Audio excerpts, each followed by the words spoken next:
Sup dogs, and welcome to Project Horror The Aftermath, the concluding episode to this series, Project Horror, where I talk about this series' highlight feature, cutie viruses, MZ3D.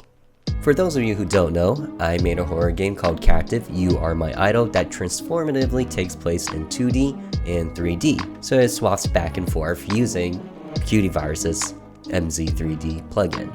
Ooh, that's a mouthful. So for this video, I'm going to talk about my experience with using MZ3D as a first-time user over the course of 8 months. So there are 5 pillars here, and I can do it in a very classic, the good, the bad, and the ugly sort of style. So these 5 pillars are mapping, turning tiles 3D, turning events 3D, transitioning between 2D and 3D, and then of course we have our random oddities. First, let's start with mapping. Now, when I say mapping, I do actually mean placing tiles on your map. MZ3D does it in 2 ways. One, which are tile set that gets manipulated into a 3D object, or importing renders and showing them as events. I personally avoided the renders for the exact same reason that I mentioned in the first look at MZ3D, so we're just going to be talking about turning tile sets into 3D. Now with that said, tile sets, let's talk about the good. First of all, you don't have to leave the engine. It's extremely convenient, and anything that you do to manipulate the tile set is within the node tags. But that's getting ahead of myself. Let's talk about literally seeing the map. First, let's start with the 2D that we're all very familiar and comfortable with. Now let's look at it in 3D. For the most part, you can understand what I'm showing. But if we look into it a little bit deeper, that's where we start to get into the bad. Okay, so here's the weird part, and it'll honestly sound a little bit nitpicky, but hear me out. In the 3D map, you're only getting that top-down view. In the classic 2D, you get a little bit of that south side, but all that goes away with 3D. Like I said, it's going to sound nitpicky, but look at that ceiling. Imagine creating this tile, and you want to put some portraits on it, or anything hanging on the wall really. You can't exactly do that in the map editor. Instead, what you have to do is create an event, and for the most part, that doesn't sound all that bad, but it is taking a little bit of an extra step. So rather than saying it's completely bad, we can call it an ugly.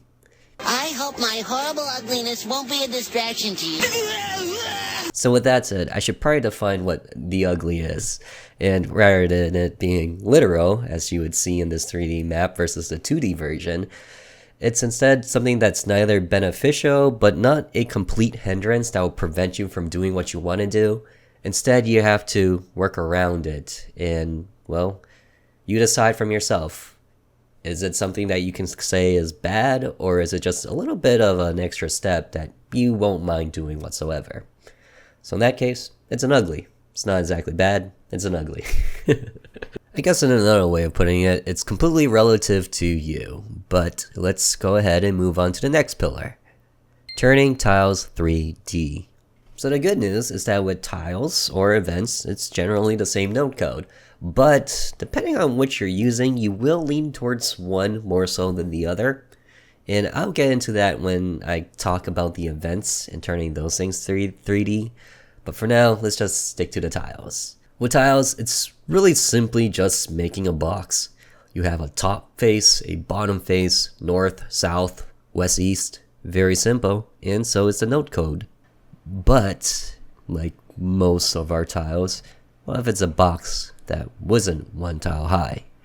What if it was a box that was half a tile high, or 0.69, yeah, let's go with that arbitrary number, tiles high? This is where it gets tricky, and until you get the hang of it, there's a learning curve. And oh man, is there a learning curve. Alright, so we got our x-axis, and that's our time spending learning the mapping tools. Then we got our y direction, which is pretty much our sanity. And you know, at first, you jump into this, you're looking at all these different node codes, and it's not exactly high, but it's a little bit up there. There's a bit of a tick, because you're a little bit intimidated by all this node code. Never seen it before, don't know how it all works. You know you're gonna have to learn a lot.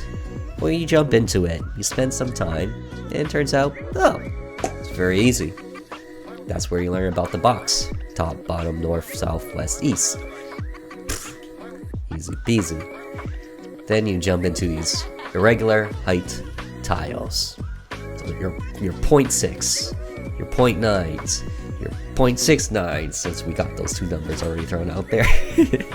But this is where it gets a little bit difficult. And that learning curve, ooh. It goes up there. And let's just say it doesn't drop down for quite some time. How long does it take to drop down? Well, that's different for every person. For me, it stayed up there for a good day. Yes it did. So, I like to think that I'm not a cruel person, and let's walk through this. Okay, so let's look at this single table leg, for example. B32 just means the coordinates on the tile set. And south means the south-facing graphic. So we're going to start from this position and tell MZ3D what to show. We're going to go +0 in the X direction, but +1 in the Y direction. And this 1, 1 is how much do we show in this direction and then this direction. And of course, we're going to have to give it some height, because without height, it will just look flat. So we're going to give it a height of 1. Now already you're probably wondering, why is it floating like this? Well, if we look at the graphic, there's this empty space in this single tile. Now, just to further the learning of this portion here, if we were to do 1, 2, then take a guess. Yep, we're going to take all of this and fit it in the height of 1. So instead, what we're going to do is figure out how many pixels do we show in the Y direction. And of course, we could just use our editor to figure out that height, and then put it here in pixels.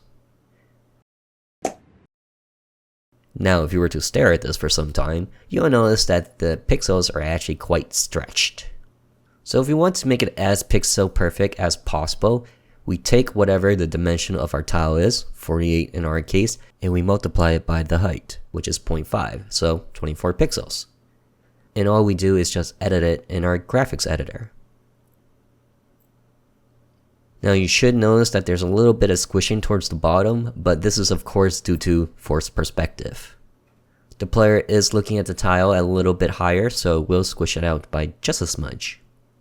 And this is all there is to it. But of course it is harder in practice, and if by chance you did not understand any bit of this, then of course refer to graph.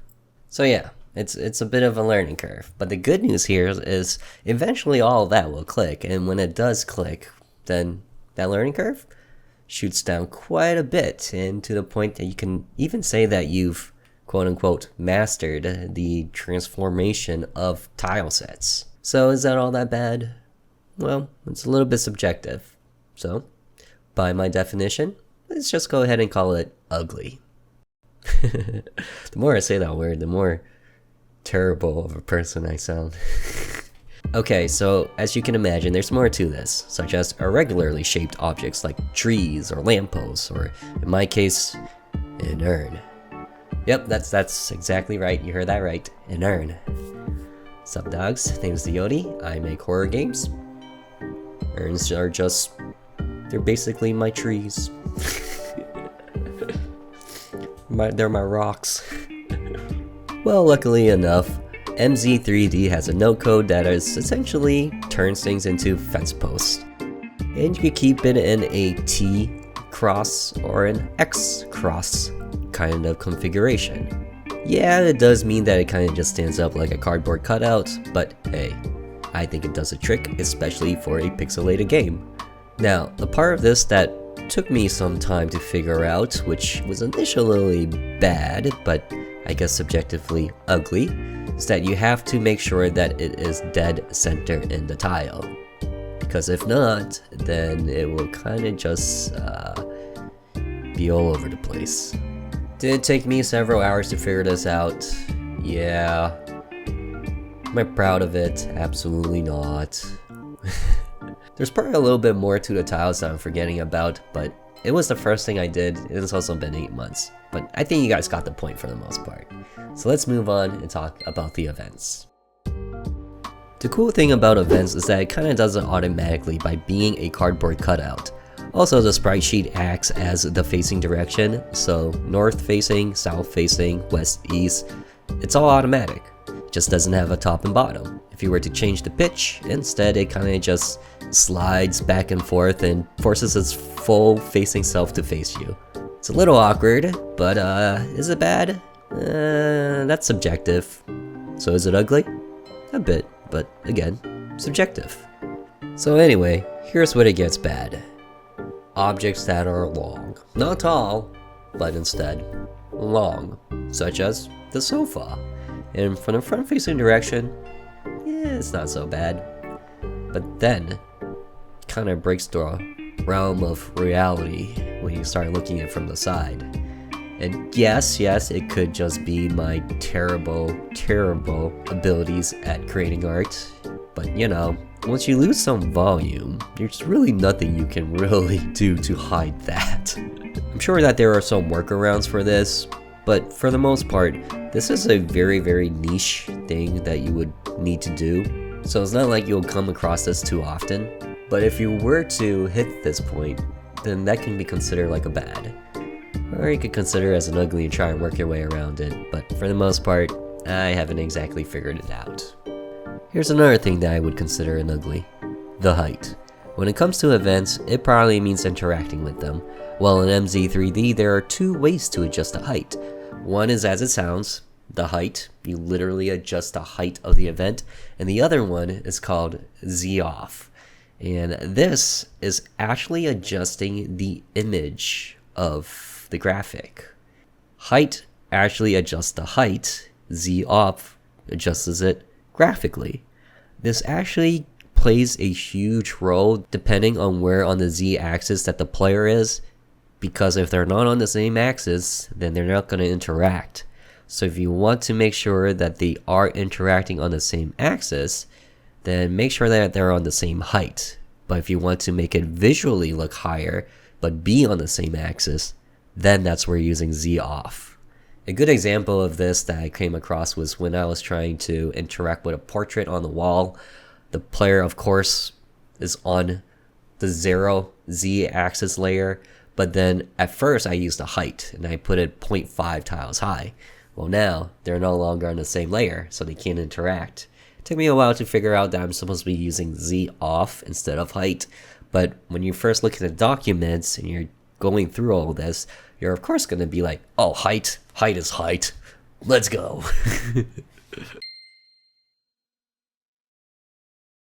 Okay, so real quick, the transitioning process from 2D to 3D was actually very simple. If you downloaded the demo, then they actually have it all for you in the common events, and you could just call to that, you know, and make slight edits, whatever. It's super simple, super intuitive, very nice. There is a slight ugly with this where you have to have the player pointing in the proper direction for it to transition from 3D to 2D, because based on its facing direction will also spin the map. And it took me a while to figure this out. But once I did, I had to make sure to hide the screen properly for it to transition from 3D to 2D without having them first turn down and then go into it. Instead, what I did was I just did a black screen, fade to. There was never a true transition from 3D to 2D, but there was a transition from 2D to 3D. That was a little bit more simpler. Now, the actual true bulk of this topic is when it took place in 2D. And there's a lot of bad and a lot of ugly. The bad is that it's actually still in 3D and it just adjusts the camera to make everything look like it's in 2D.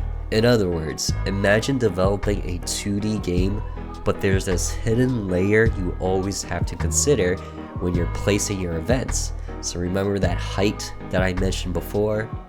Yeah, it's still there. And the way that it looks like in 2D is that if one object is stacked on top of another object, it'll just bump it up or down in RPG Maker's case in the Y direction. Aelin and an invisible event are on the same spot. In the editor, there is an invisible event on the bed, and Aelin gets teleported into position. During gameplay, it shows her one tile above because of that stacking effect I mentioned. To fix this, I could set the bottommost event to through or its priority to below. Just note that your choice may be determined by if one of those events will be interactable or not. Here's another one, ceiling tiles. They are all kind of defined to have wall tiles below it, and so if you do happen to map in the same style that I do, then your maps are going to look a little bit wonky. Again, the main cause for this is my own style, but all these ceiling tiles have wall tiles below it. And so to adjust for this, we have to have all this dark blank space. But hey, it doesn't really prevent you from doing a lot, it's just a slight inconvenience that you have to work around. The last and probably ugliest of bugs to catch with this 2D to 3D transforming game is the fact that once you're in 3D, or kind of just in the game in general, as long as you use the MZ3D engine, you have two buttons that can change your perspective of your facing direction. So, every time you go into 2D, you have to remember that this is still a 3D game, and the player can at any time press those two buttons to change the direction. Now the good news is that this is a very easy fix. All you gotta do is add this simple code and it will just shut it off completely. But because it transformed from 2D to 3D so much, and again this is my own fault for doing, but it has multiple pathways that goes to multiple different routes and different endings, there was a lot of that I had to check and verify, and boy oh boy did it kind of just become ingrained in the back of my mind to constantly spam the A and E button to try and change the facing direction as I play tested like a million times, even though I already knew from past testing that I have disabled the A and E button. Granted, you could just take those code and toss it into the common event where it transforms it into 2D and 3D, but for whatever reason I decided to transform it to 2D and 3D while always calling that common event. Basically what I'm trying to say is that I'm a mess. Alright, last but not least, the pillar of oddities. And oddities are kind of just things that we don't really know why it happens, or we can make conjectures of why it happens, but we don't really want to spend the time and effort to figure out why it happens. Maybe it's in the base code, or maybe it's something that we can easily fix and overcome.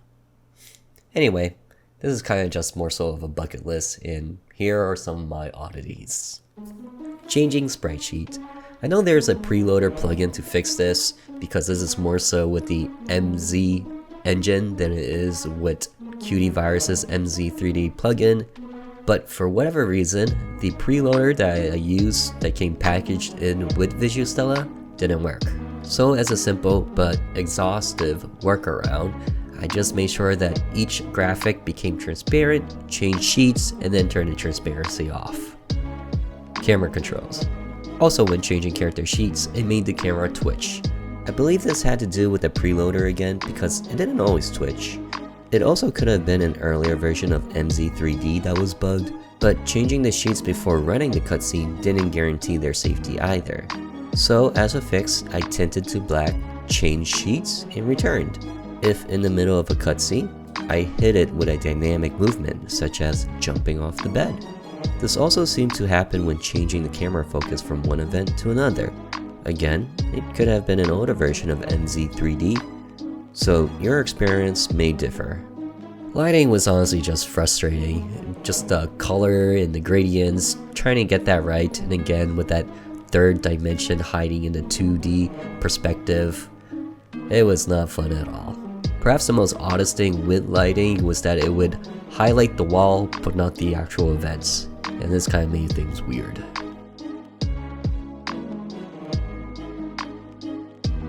There's probably more I can say about this plugin, but I think I went long enough and covered pretty much most of the keynotes here. Overall, MZ3D is worth it if you want to try 3D while still using RPG Maker, because you have this experience with RPG Maker and you don't exactly want to jump and learn a new engine. But if you are a newbie going to this game development world and you're saying to yourself, I want to make a 3D game, then please use a different engine. Don't use MZ3D. Not to discredit MZ3D in any way, it's just that there are fully built engines to do that with that intention in mind. Now, as for transformatively making 2D to 3D games, and probably back, well, you watched my experience, so you decide. Anyway, thanks for watching the Project Horror MZ3D series. To conclude, I do have a bit of a teaser for you. I am making a sequel to Captive, which will be a relatively short, but also a free game. But here's the best part. It stars our favorite Detective Hearts.